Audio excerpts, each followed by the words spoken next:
Yes, Nurse Crane? How can I help you? I'm so sorry. I know Dr. Swansea wanted you to rest, but we have somewhat of a crisis. A crisis, you say? Our supply of antiseptics is nearly depleted. I was hoping there was another box up here, but...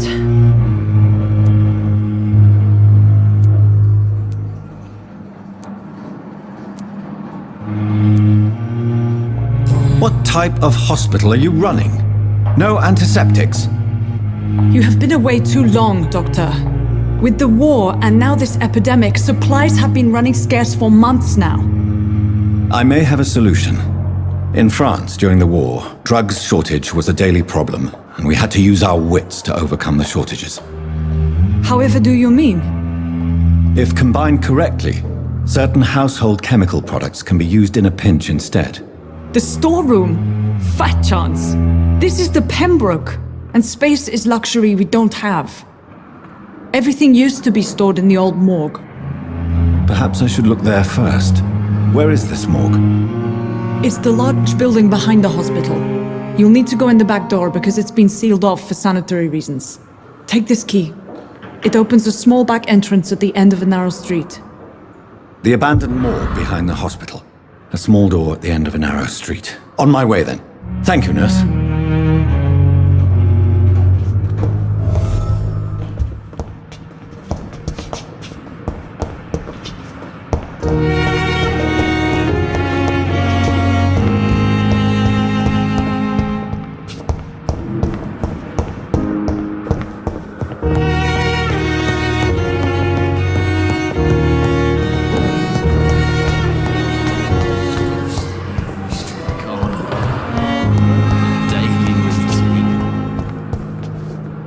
Good evening, miss. I'm Dr. Reed, the new surgeon at the Pembroke Hospital. And who are you? Your name has no meaning to me, mortal. You're nothing but dust blown by the winds of eternity. I beg your pardon? What are you begging for, mortal? My clemency? Well, tonight maybe I'm inclined to mercy. You'll never forget the night you met Thelma Howcroft. You keep calling me mortal. Why is that? And if I'm mortal, what are you? Well, Dr. Reed, if you must know, I'm a vampire. And why do you believe you're a vampire? I don't need to believe anything. It is what I am. It is what I feel within this hollow shell of flesh. Please, describe to me how you feel. What is it like to be a vampire? I can hear my body crumble from the inside as my flesh cracks and fades. I sense the last pulse of postulant blood within my drying veins. I need new blood. I see.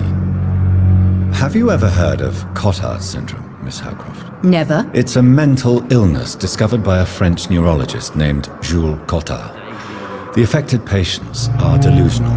They believe that they are putrefying, that they are dead, a ghost or a ghoul, or in your case, a vampire. Delusional, you say? Oh, sad and petty mortal. You can't even begin to understand the concept of immortality. And you think it is I who am delusional. I'm assuming you must be a patient here. Am I right, Miss Howcroft? It's only a cover, to hide from my enemies. I can leave whenever I want. As a woman, a spirit, fog, or bat. Who are these enemies you mentioned? Can you describe them? I cannot say for sure. But I sense their eyes on me from nearby. I feel them watching me every time I visit the garden near the morgue. The staff here are not your enemy. They're here to help you, to care for you. I'm not speaking of the doctors in white. I'm speaking of the men and women who hunt me, for I am a vampire. I see.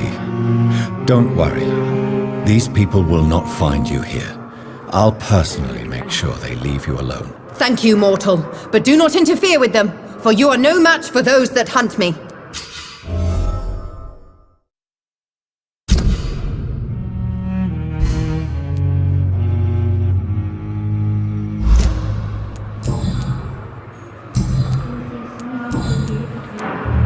Who are you really, Miss Howcroft? I mean, apart from being a vampire. Is that not enough for you, puny mortal? What do you require? proof of my powers? I'm curious to know who you were before becoming a vampire. It was such a long time ago, I don't remember. Centuries of unholy life can have strange effects on one's minds, you see? I'll leave you, Mistress of the Dark, to your nocturnal activities. I wish I could be sick again. Feel my blood boil with fever. Good evening, sir. Can I help you? Unless you're here to fix my face. No. I don't think you can help me. I'm Dr. Reed. I've recently taken the position of head surgeon here. War injuries, am I right? You guessed right, Doctor. German shell took my pretty little mug right off. But they still call me Thomas Elwood. How is your stay with us, Mr. Elwood? Oh, it's bliss. I just escaped death in the trenches to be surrounded again by the moans of the dying. Can I ask you precisely why you're a patient here? It's the pain, sir. The drugs don't work. It just hurts under the scars, if you get my drift. Can I do anything for your pain? Nurses gave me a bunch of pills. No effect. Told you. It's like the flames are under my skin, burning away.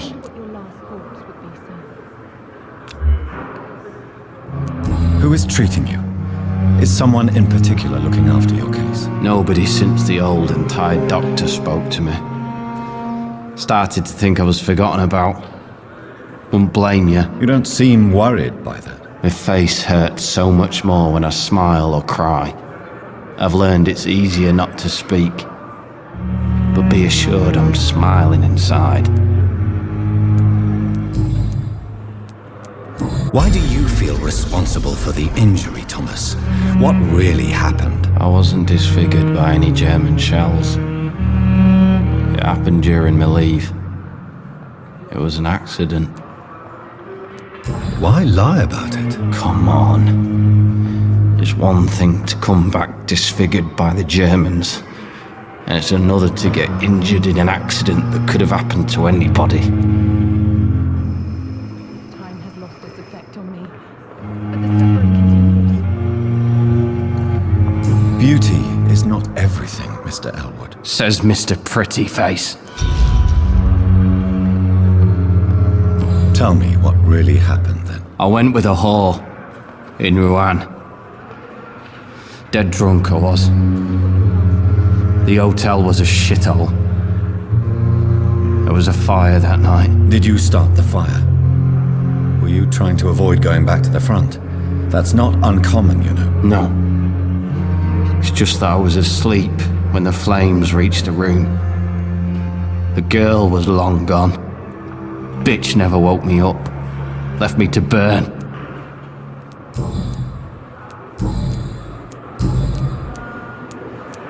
How close are you to Miss Horcroft? Are you aware that she thinks she is a vampire? To wait for her next nibble is the best reason to stay here. Every time she approaches my bed, she treats me like something tasty. A normal person. Aren't you afraid? She may hurt you if the game goes too far. She's quite harmless, I can assure you. Her head's broken inside is all. While I'm busted on the outside. But she's still beautiful. Living proof that there's hope for me. So do you let her bite you? You know that's not sanitary. And why not? She's only supping a few drops of me blood. And the pain, it's real for once. She could decide to bite less willing patients. Then it's another good reason for me to stay here, Doctor. You do realize she's mentally disturbed. It's called the Cotard syndrome. She truly believes she's a vampire. In her madness, she never refers to my scars. And frankly, if I could, I'd join her world. It seems much more fun than the real one. Where were you stationed, sir? Did you serve for long? I really don't want to talk about all this shit. No offense. I was pushing too much. I served in France myself. I just wanted to know what happened to you. You were an officer, weren't you? Then I doubt we fought the same war, sir. No offense.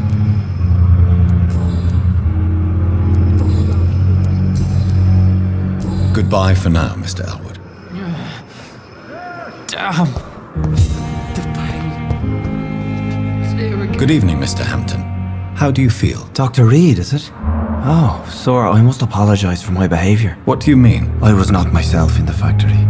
Fear and exhaustion made me say awful things to you, I'm afraid. You remained perfectly nice and polite.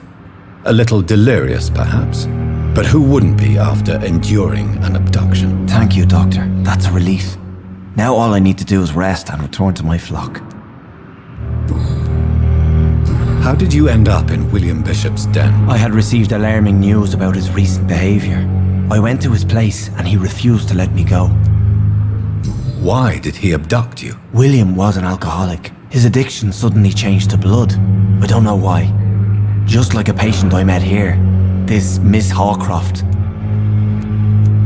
You dared to enter this awful place alone. You're a hero, Mr. Hampton. Or a fool. I'm just a man trying to help his friends, Dr. Reed. William Bishop was a conflicted soul, searching for light. Do you know Tom Watts, the bartender from the Turtle? I met him before I found you in the canning factory. Tom? Yes, of course. Always the helping hand, good old Tom. Without men like him, corruption and despair would have wiped out the East End long ago. People are still in despair. How could it be otherwise? The authorities have left us all to rot in this contagious nightmare. No drugs, no advice, nothing. It's a damn shame. Who should I avoid in this part of town, then? Any particularly evil figures? Not really. Most men and women are just doing their best. And it's not my habit to speak ill of people I know, Doctor. What is the general situation in the East End docks? The situation has always been tough, with a lot of tensions between the gangs and the Dockers' trade union. The Wet Boot Boys are very nervous since they lost their leader. Who leads the gang now? Since Clay Cox went missing, it's his wife Edwina who runs the show, with the assistance of her minion, Booth Digby. Has the gang been threatening you? Ah, no. I've had this nickname for so long, you know, the sad saint of the East End. No one dares to bug a saint, not even criminals.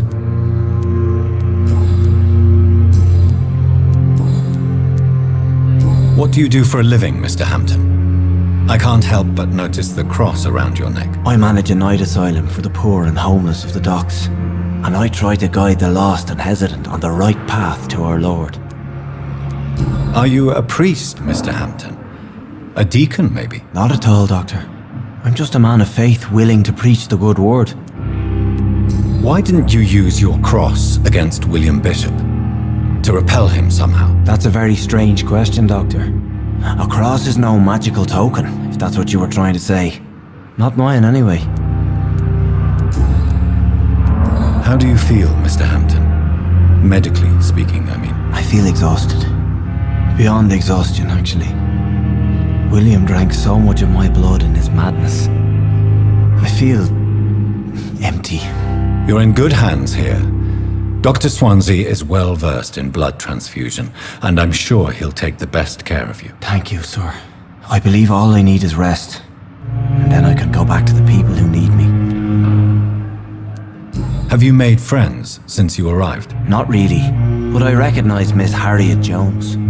I knew her when she lived by the docks. That poor woman had such a miserable life. You never came to see her here at Pembroke? Receiving visits when sick can be an important part of the healing process, you know. We're not just bodies. You're preaching to the converted now, Doctor. To be truly honest, I thought she was dead. She left the docks many months ago. Goodbye, Mr. Hampton. We'll talk again later.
Selma Howcroft said she was being watched by vampire hunters. Where are they hiding? The dead, I should investigate. peaceful and lost at the same time.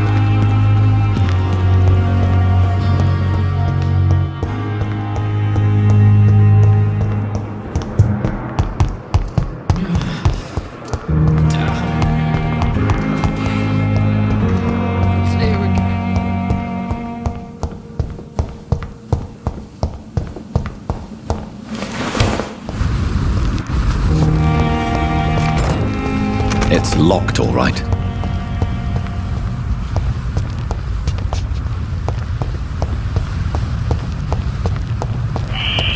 Scowl voices in the garden. I should investigate. If they were to find somebody.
balls of Mars, fortifiers.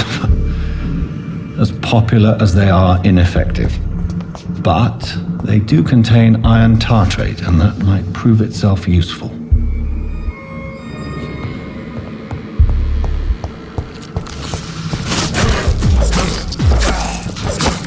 Behavior is similar to the infected William Bishop. Must be the same strain. This sickness moves faster than influenza.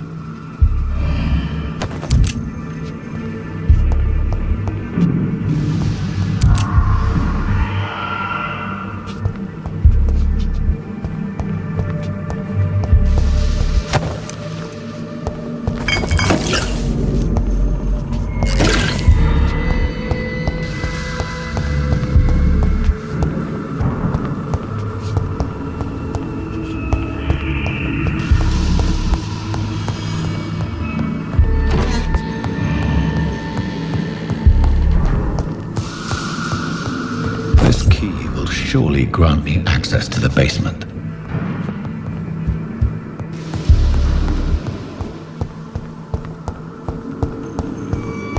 I cannot enter.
These scowls feed from corpses and the husks of animals.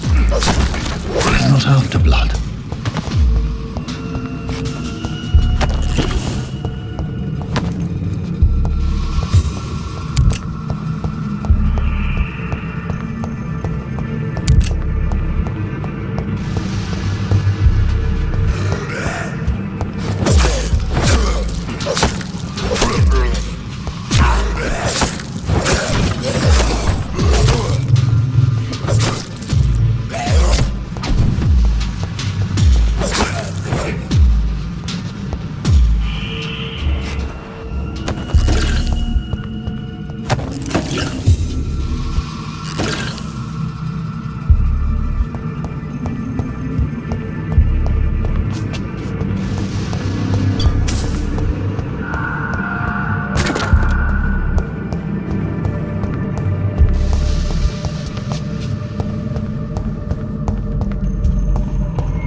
It's locked, all right. It's locked.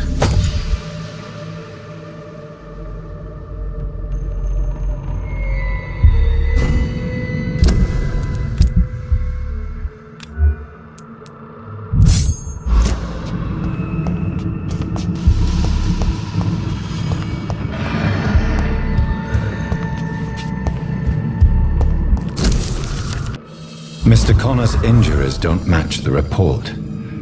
I'd better look into this.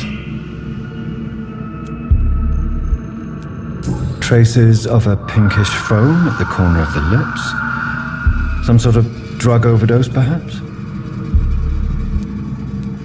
The chest was originally opened to perform the operation. The sutures are clean, but the chest has been reopened. Multiple abrasions and scarring on the arms and legs. Old and distinctive injuries of a sailor or a fisherman. A puncture over the left lung, possibly a chest tube insertion. Not the cleanest work, but I think it was successful. Signs of internal bleeding. So, Dr. Tippett's anesthetics were incorrectly dosed, causing the patient's death. And then he tried to operate on him again. Tippett has made an egregious error. It's time we talked.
Scowls can be so ferocious. I'm not sure I can defeat them without becoming stronger. To drink blood is so tempting.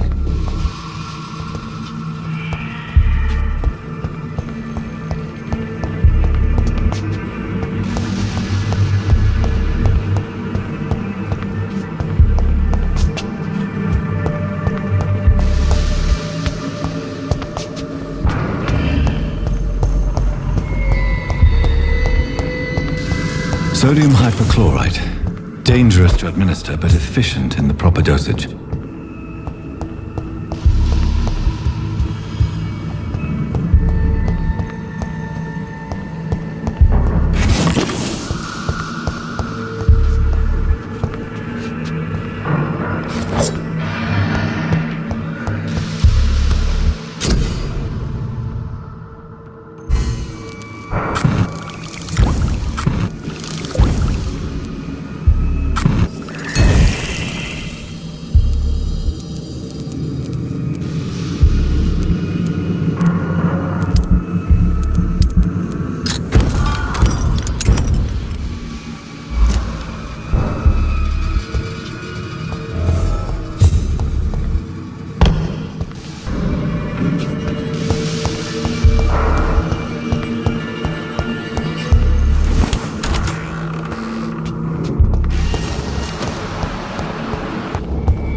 Good evening, nurse. Good evening, Doctor. I don't think we've been introduced yet. My name is Pippa Hawkins. And I'm Dr. Jonathan Reed. Dr. Swansea has recently offered me a position in this hospital. Well, it's a euphemism that your help will be appreciated, Doctor. Goodbye, Nurse Hawkins.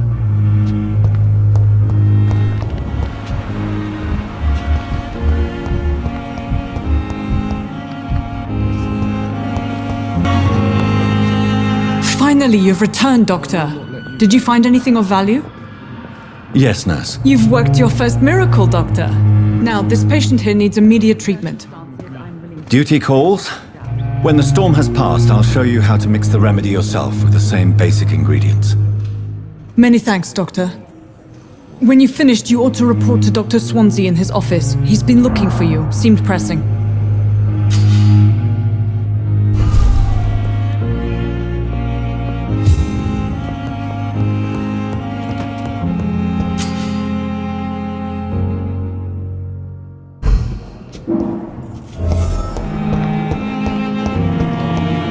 With you at our side, Dr. Reed, I know that Pembroke will prevail and survive this epidemic.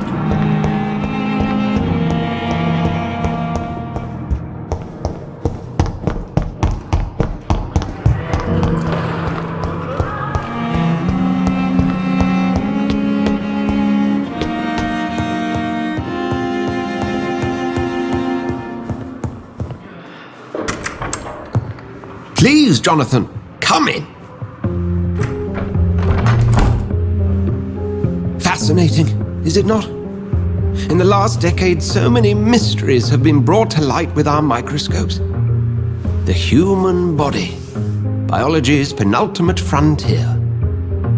The more we explore its boundaries, the less we're able to trace a clear line between life and death. You, my friend, have a foot in both countries. The view must be vertiginous. It's at least as vertiginous as chatting about vampires with you, I would say. This must be all so new to you. This area of town, the hospital, a brand new life. How stimulating it must be. I wish I could share your enthusiasm, Dr. Swansea, but my condition defies scientific categorization. Undead? Unalive? Immortality defies logic.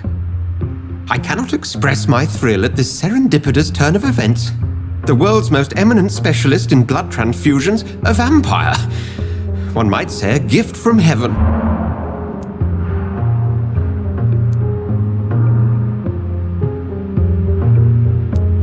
It may seem strange, but your words have brought me some comfort here. Forgive me. I've been an admirer of your work for a long time, and now you are so much more than a brilliant physician. And please, call me Edgar.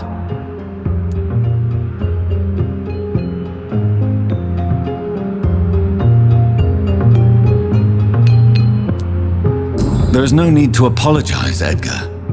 You offered me sanctuary when I had none. Very well. I have a task for you, Jonathan. Something that will require all your newfound skills.